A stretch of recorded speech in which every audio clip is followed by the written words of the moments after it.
Hello बच्चों, और screenshot वगैरह लेना है तो ले लीजिए इसका। हम लोग जो है सेट नंबर 29 पर हैं, 29वें नंबर सेट पे हैं। तो मैं सबका उत्तर बता देता हूँ।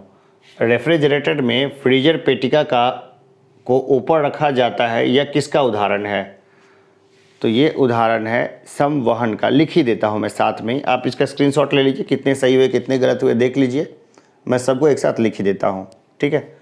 रेफ्रिजरेटर में फ्रीजर पेटिका को ऊपर रखा जाता है, ठीक। तो ये किसका उदाहरण है? ये उदाहरण है संवहन का, संवहन का, ठीक है। उससे आराम से नीचे हीट मतलब ठंड उतरती है।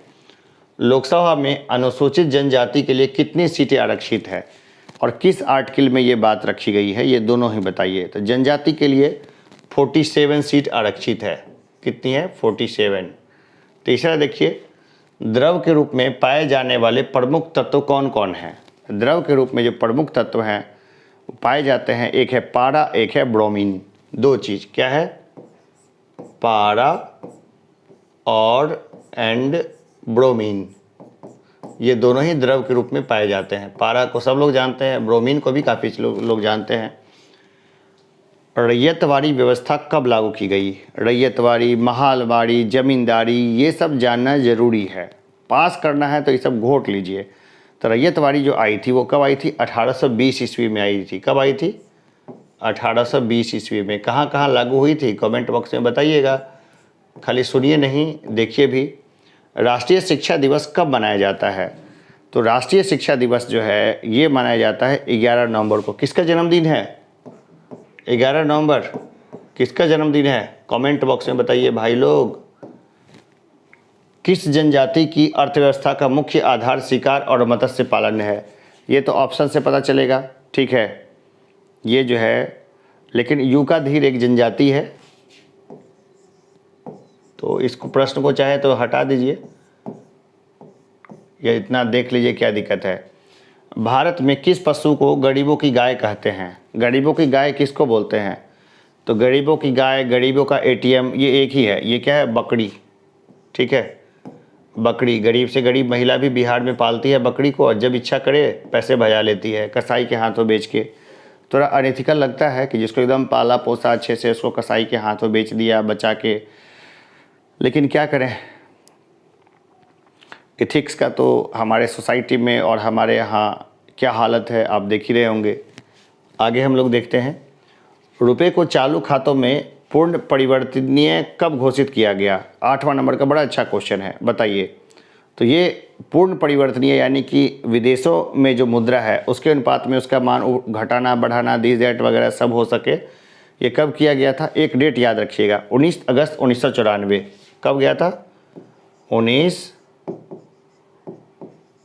अगस्त 1994। 19 अगस्त 1994 को किया गया था ये। अगला प्रश्न देखिए कि किस गवर्नर जनरल के कार्यकाल में पहली बार भारतवासियों की नियुक्तियां ऊंचे पदों पर की गई? तो देखिए, पहली बार जो ऊंचे पदों पर जिनकी नियुक्तियां की गई थी उनका नाम था लॉर्ड विलियम बेंटिक। क्या नाम था उनका? Lord William Bentinck. इन्होंने कई सारे काम किए, जैसे कि वो जो महिला थी ना, वो सती प्रथा का उन्मूलन किया और बहुत सारे काम किए इन्होंने। तो लॉर्ड विलियम बेंटिक जो है अपने आप में बड़े क्रांतिकारी गवर्नर रहे। भारत का प्रथम भूमिगत परमाणु विस्फोट कहाँ हुआ था? तो पोखरण में हुआ था। भाई आंख मूंद के भी कोई पूछे तो इसका क्या जवाब होगा? पोखरण। कहाँ हुआ था? पोखरण में। क्या हुआ? पोखरण में हुआ। आगे का प्रश्न देखें, वृद्धि हार्मोन कहाँ से स्रावित होता है? वृद्धि हार्मोन जो है वो स्रावित होता है पिट्यूटरी ग्रंथि से। कहाँ होता है? पिट्यूटरी ग्रंथि से। इतनी छोटी छोटी ग्रंथि होती है और कितने कमाल की होती है। किससे होता है? पिट्यूटरी ग्रंथि से। अगला प्रश्न देखिए, एक वर्ष में कम से कम कितनी बार संसद की बैठक होना आवश्यक है? कम से कम, ठीक है, कम से कम। शीतकालीन सत्र, ग्रीष्मकालीन, मानसून सत्र, दिस दैट तो होता ही है। कम से कम कितनी बार आवश्यक है? 2 बार, ठीक है। कितनी बार? 2 बार। और देखिए, प्रोडक्टिव भी होना चाहिए। सारे सांसद आते हैं, काम की मुद्दों पे बहस नहीं करते, तो चलिए इसको लिख लीजिए, जो भी व्यक्ति हैं इसको लिख लीजिए तरीके से, अच्छे तरीके से। कलमें चलती रहनी चाहिए, कलम रुकनी नहीं चाहिए भाई। कलम रुकना है सिलेक्शन से दूर हो जाना है, कलम रुकना नहीं चाहिए। चलिए आगे के प्रश्नों को देखते हैं। 13वां नंबर प्रश्न है। 13 नंबर प्रश्न है, अमीर खुसरो की किस कृति में अलाउद्दीन खिलजी के सैन्य अभियानों का वर्णन मिलता है? बहुत अच्छा प्रश्न है, बहुत बढ़िया है ना। क्या नाम था उसका? खजाइन उ फुतूह में। क्या नाम है इसका ना? रवजाइन खजाइन क्या बोलते हैं इसको? खजाइन ए फुतूह, खजाइन ए फुतूह में, ए फुतूह। ठीक है, नाम एकदम अच्छे से याद रखिएगा, फुतूह भूलिएगा नहीं, है ना। ए फुतूह, खजाइन ए फुतूह में। कैबिनेट मिशन की अध्यक्षता किसने की? कैबिनेट मिशन जो आया था उसकी अध्यक्ष कौन थे? तो थे लॉर्ड पैथिक लॉरेंस। कौन थे ये? इनका नाम था लॉर्ड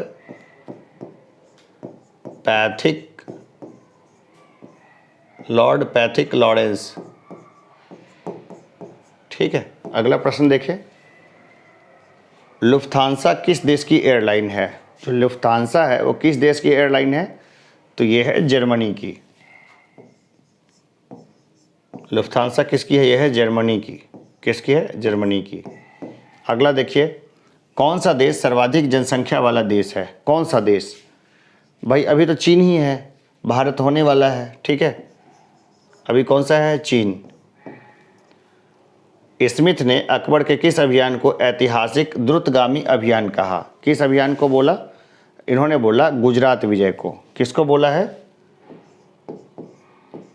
गुजरात विजय को। किसको बोला है? गुजरात विजय को।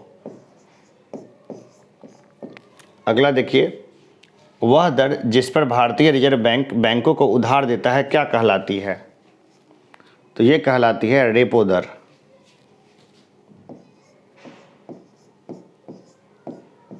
क्या कहलाती है? कहलाती है रेपो दर।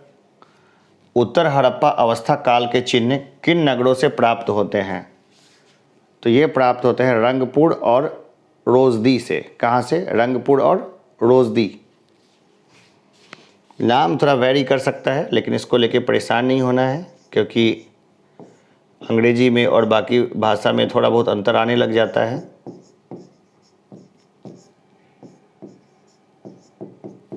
अगला प्रश्न देखिए, ट्रांस वर्ल्ड एयरलाइंस किस देश की वायु सेवाएं हैं? तो ये है संयुक्त राज्य अमेरिका की। किसकी है? यूएसए की। किसकी है? यूएसए की। तो चलिए अभी 20 प्रश्नों का इस सेट के साथ ही हम लोग सेट नंबर 30 को ख़त्म करते हैं। आप इसको लिखते रहिए लगातार ही, जल्दी ख़त्म कर दिया मैंने इसको, रिवाइज करते रहिए। चलिए ठीक है। तो अब मैं एक थोड़ा सा बच्चों से वो बात बोल दूं जो कि मैंने बोला नहीं। तो एक बार एक गुरुजी के पास एक बच्चा आया और उसने गुरुजी को बोला, गुरुजी नटूरे का मतलब बताइए। अब गुरुजी परेशान। गुरुजी ने पूरी डिक्शनरी छान मारी, पूरी लाइब्रेरी छान मारी, अपने सारे दोस्तों से पूछ डाला, सब जगह पूछ लिया, लेकिन उनको नटूरे का मतलब नहीं मिला। अगले दिन फिर छात्र आया, बोला सर आपने नटूरे का मतलब नहीं बताया। गुरुजी फिर परेशान, भाई सर पकड़ लिया उन्होंने कि भाई नटूरे का मतलब क्या होता है। फिर तीसरे दिन बच्चे ने फिर बोला कि गुरुजी आपने नटूरे का मतलब नहीं बताया। अगर आप गुरुजी ने बोला कि बेटा मुझे नहीं पता, बोला गुरुजी आप नहीं बताएंगे तो हमारा तो फटूरे ख़राब हो जाएगा। ठीक है, तो चलो आज मैंने जोक सुनाया ना, और फिर हम लोग मिलते हैं एक ब्रेक के बाद। जब जोक नहीं समझ में आया हो तो मेरे से पूछना, अन्यथा सबको धन्यवाद। फिर मिलेंगे, मिलते ही रहेंगे।